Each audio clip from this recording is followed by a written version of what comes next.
Hello दोस्तों, स्वागत है सभी का हमारे इस यूट्यूब चैनल में। आज के इस वीडियो में हम लवण जल अपघटन पे चर्चा करेंगे, जानेंगे कि लवण जल अपघटन क्या होता है और इसमें इसके जो भाग हैं, ये जो आपके लवण के प्रकार हैं उनके आधार पर किस प्रकार से लवण जल अपघटन को परिभाषित किया गया है। तो चलिए वीडियो शुरू करते हैं। देखिए, लवण जल अपघटन में क्या होता है, कोई भी लवण जब जल से क्रिया करता है तो वो अम्लीय और क्षारीय या उदासीन विलयन बनाता है। ठीक है, वह अभिक्रिया जिसमें कोई लवण जल से क्रिया करके अम्लीय, क्षारीय या उदासीन विलयन बनाता है उसे लवण जल अपघटन कहते हैं, या वह अभिक्रिया जो है वो लवण जल अपघटन कहलाती है। तो यहाँ पर आप समझ गए होंगे, साधारण भाषा है कि लवण जब जल से क्रिया करेगा तो 3 प्रकार के विलयन बनाएगा, अम्लीय बनाएगा, क्षारीय बनाएगा या फिर उदासीन बनाएगा।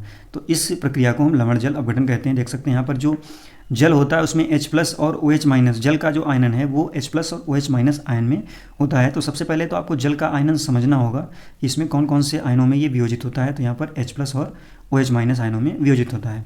अब चर्चा करते हैं कि जैसे अम्लीय विलयन, अगर किसी लवण जल अपघटन में अम्लीय विलयन बन रहा है, ठीक है, तो अम्लीय विलयन में क्या होगा, ये जो H+ है ये आयन अधिक मात्रा में वियोजित होगा तो अम्लीय विलयन बनेगा। ठीक है, अब जब H+ अधिक मात्रा में आयनित होगा तो इसकी सांद्रता भी अधिक होगी।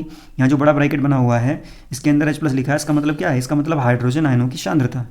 तो यहाँ हाइड्रोजन आयनों की सांद्रता जब ज़्यादा होगी तो अम्लीय विलयन बनेगा, और जब हाइड्रोजन आयनों की सांद्रता ज़्यादा होगी तो OH- आयनों की सांद्रता अपने आप कम ही होगी। ये चीज़ आपको ध्यान रखनी है। आगे बढ़ते हैं।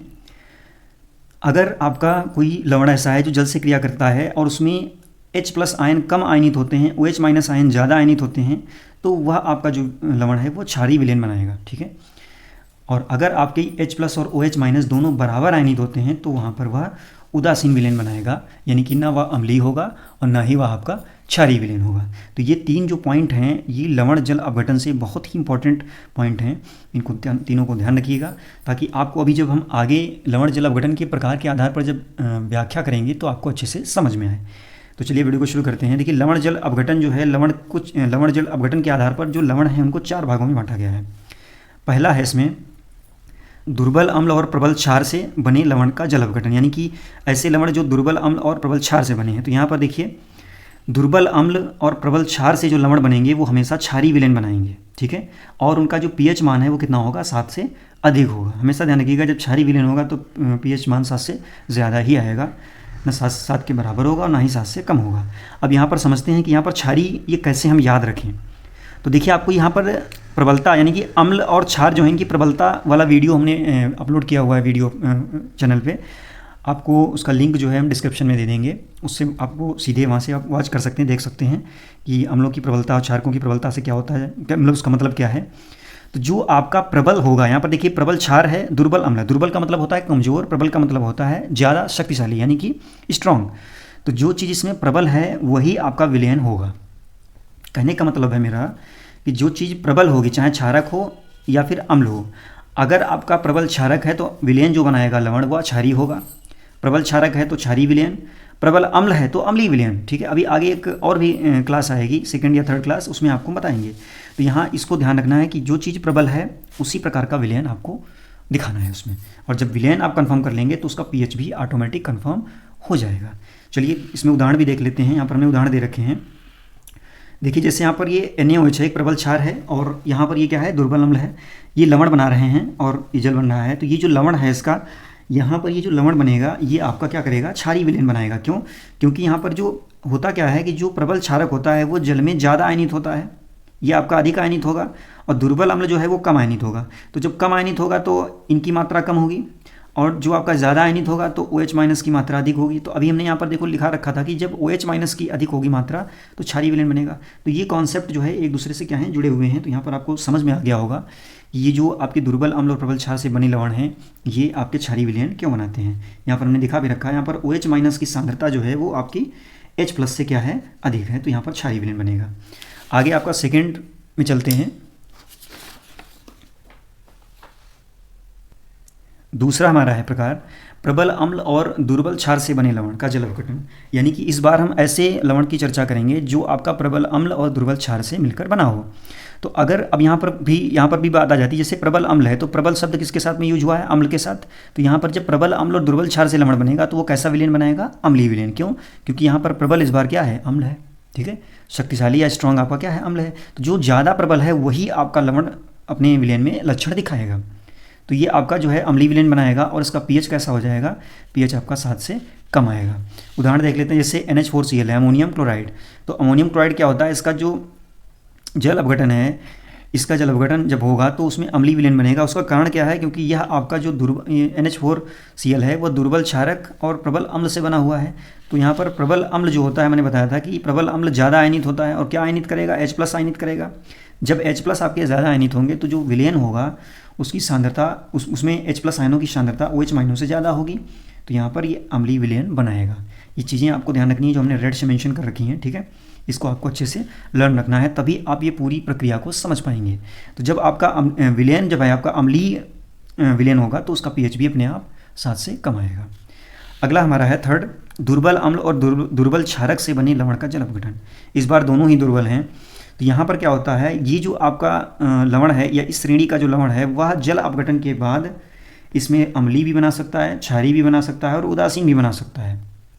यहाँ ये जो आपकी क्लास है इसमें तीनों प्रकार के विलयन हो सकते हैं। अब यहाँ पर कैसे कैसे हो सकते हैं इनको जानते हैं।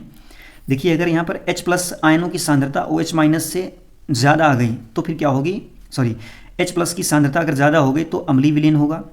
अगर H+ की सांद्रता OH- से कम हो गई, यानी कि OH की अगर सांद्रता अधिक हो गई तो क्षारीय विलयन होगा। और अगर H+ और OH- की सांद्रता बराबर आ गई तो वह आपका जो लवण है वो उदासीन विलयन बनाएगा, ठीक है। तो ये तीनों विलयन हैं, इनकी तीनों की कंडीशंस आपको ध्यान रखनी है, लर्न रखनी है। आगे एक उदाहरण से इसको समझ लेते हैं।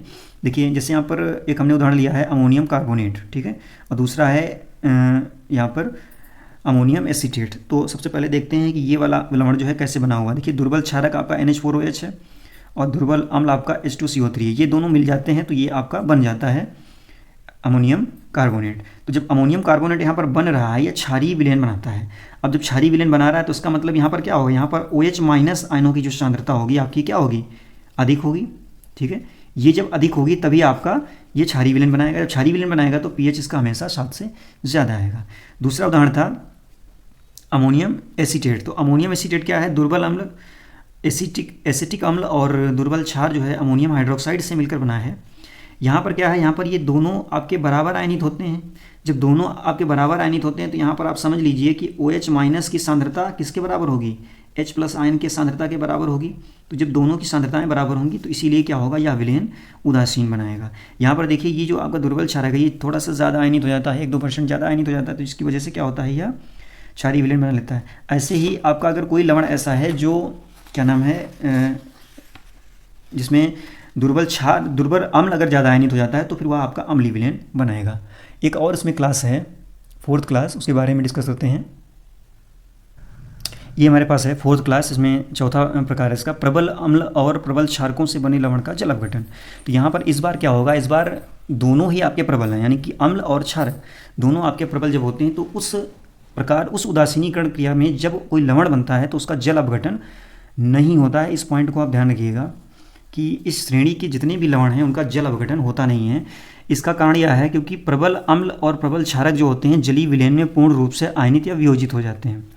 तो जब वो पूर्ण रूप से आयनित या वियोजित हो जाएंगे तो कोई नया पदार्थ नहीं बनता। जब ये पूर्ण रूप से वियोजित हो जाएंगे तो कोई नया पदार्थ नहीं बनता, और जब नया पदार्थ नहीं बनेगा तो विलयन में क्या होता है, ये H+ और OH- आयनों की संख्या में कोई परिवर्तन नहीं होता है।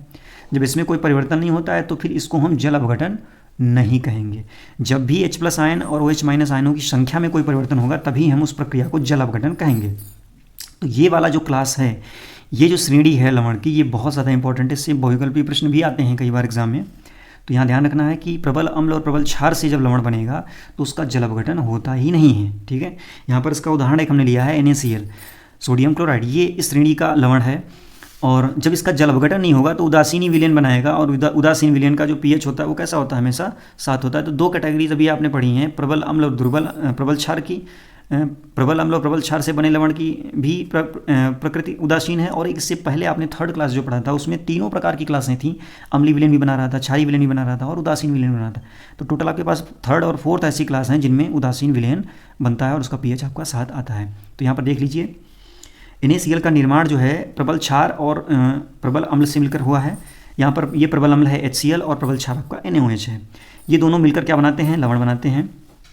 तो यह जो लवण है यह उदासीन विलयन बनाएगा, क्योंकि यहाँ पर H+ और OH- आयनों की संख्या में कोई परिवर्तन नहीं। जब कोई इनकी संख्या में परिवर्तन नहीं तो इनकी जो सांद्रताएं हैं वो भी बराबर होंगी। जब सांद्रताएं बराबर होंगी तो इसका विलयन जो है उदासीन होगा और उसका pH आपका 7 आ जाएगा। एक हमने कुछ नोट मेंशन किया हुआ है लवणों का pH, ठीक है। इसके आधार पर आप pH और ये जो जल अपघटन की प्रक्रिया है इसको थोड़ा सा आसानी से दिमाग में रख सकते हैं या याद रख सकते हैं। देखिए, पहला है प्रबल अम्ल और प्रबल क्षारक जब लवण बनाएगा तो उसका pH हमेशा क्या होगा, 7 आएगा। जब 7 होगा तो उसका मतलब विलयन कैसा होगा, उदासीन होगा। प्रबल अम्ल और दुर्बल क्षारक जब लवण बनाएगा तो उसका pH हमेशा 7 से क्या होगा, कम आएगा, यानी कि आपका विलयन कैसा होगा, विलयन आपका अम्लीय हो जाएगा। तीसरा है प्रबल क्षारक और दुर्बल अम्ल, अगर इस कैटेगरी का कोई लवण है तो उसका pH हमेशा कैसा आएगा, 7 से अधिक आएगा, और वह विलयन जब बनाएगा जलीय विलयन जो प्राप्त होगा उसका, उस लवण का, वो आपका कैसा होगा, क्षारीय होगा। तो ये तीनों पॉइंट आप याद रखिएगा। और तो ये था हमारा लवणों के जल अपघटन पे एक छोटा सा वीडियो।